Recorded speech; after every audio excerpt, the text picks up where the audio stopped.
Bombay!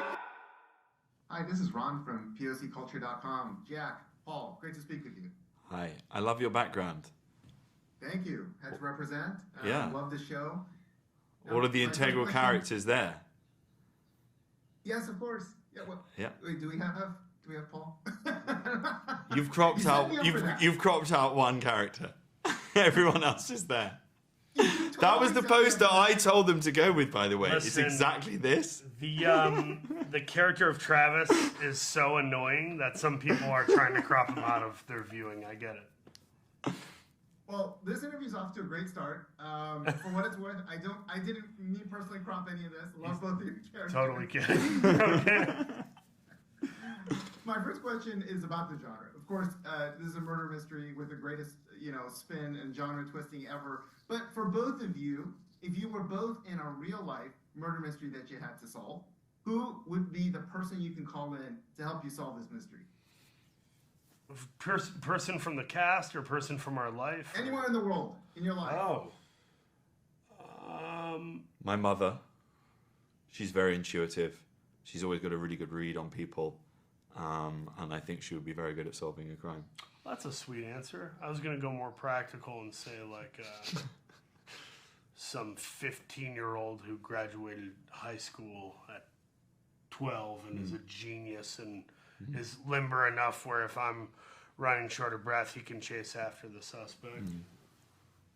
You went with the intellectual and the physical acumen. I got it. The things I lack, I need someone to...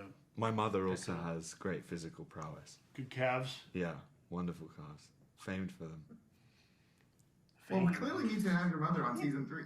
Yeah. No, don't. I mean, she is an out-of-work actress. She would bite Chris's hand off for that opportunity. We should not put that out there into the world. I love it. Now, speaking of Chris, I'd love to hear about your experiences working with Chris and Phil. I feel like they're like these mad scientist geniuses in crafting these narratives and building these universes. How did you enjoy working with them, and how would you describe their style? First couple days on set, Phil Lord showed up, and Chris was like, dude, this is my show. Can you get the hell out of here? And then we didn't see Phil until we wrapped, I think, right? Yeah. Yeah. No, they're great. No, they're I think they're the smartest people doing comedy right now as far as, they have a great batting average.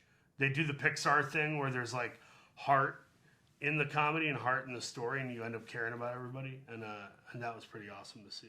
Yeah, and if you look at their canon of work as well, it's such an eclectic array of movies that they've made, and they've worked in so many different genres, and animation and comedy and sci-fi, and it feels like anything that they turn their hand to, they're masters of. And it's so great that they're able to utilize all of those skills over the course of this series. They're great students of cinema, and I think they were really keen in this second season to have big swings with each of the episodes and explore these new genres.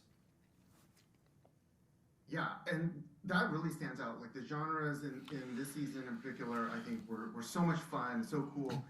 So each of you, had your own spin for the episodes. And I'd love to hear, Paul, for you had this noir detective, awesome episode. I think a lot of people have been raving about it. How did you prepare for it? Were there any other shows or anything you used as reference to prepare?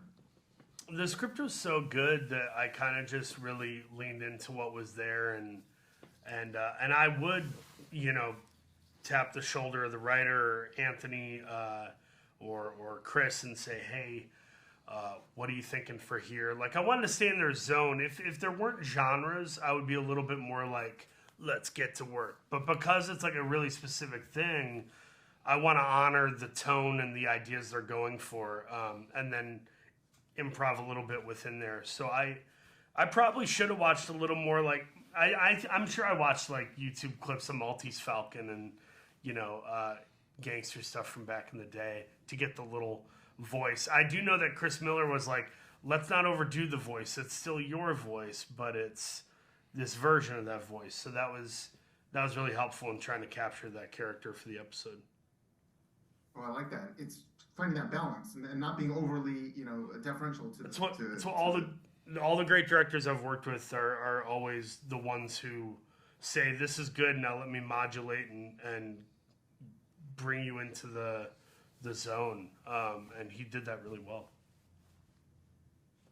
Great. Well, enjoyed both your performances. Love the show, and congratulations. Hopefully, looking for more. Thanks, Thank you man. so much. Take care, Ron.